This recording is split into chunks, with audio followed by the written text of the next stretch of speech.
Magandang araw mga par. Ito na naman tayo. Bago na naman tayong video. As you can see, nagpalit na po tayo ng career. Sabi ko sa inyo, extraordinary girl yan si Ate Justine. O ngayon, helper naman tayo, diba? Yan. So, kailangan ko lang tapusin magmasilya dito para may sabay na to sa pagpipintura. Kita nyo naman, diba? Serious ang ate nyo. Actually, first time ko lang ginawa to, yung pagmamasilya. At feeling ko kanina, nagmamasa ako ng harina. Diba? So, yan. Hopefully, tamang hagod itong ginagawa ko. Pero in fairness, na-enjoy ng ate mo. O, diba? Taray. So, alam niyo na kung kayo na kayo lalapit ngayon. Mura lang po ang service. Char. So, yan. Ang hirap pala pumwesto sa ilalim ng lababo. Kita nyo naman, diba, ang aking legs.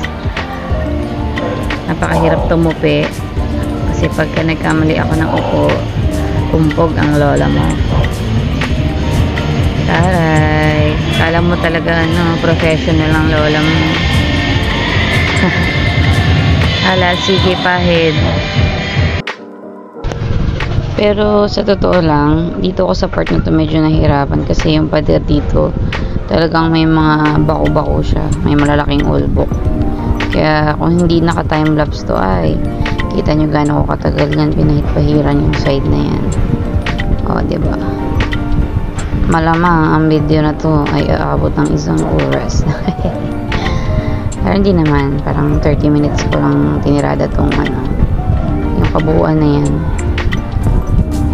Pero grabe talaga ang hirap ng pwesto ko dito. Tsaga-tsaga lang yan. Nung lumabas na ako dito medyo nakaginhawa na ang aking mga kabalakangan. Daming balakang, no? Nandito na ako yan, medyo relax na. Mas madali na ako nakakapwesto. At mas nahagod ko na siya mas matinaw. Pero talent din pala talaga yung pagpapalitada kasi ang hirap palang gawa ng kanto yan. Dito rin ako medyo natagalan yung pagkakanto ng palitada na to tsaka yung ibabaw na yan. So ayun, boom, natapos din.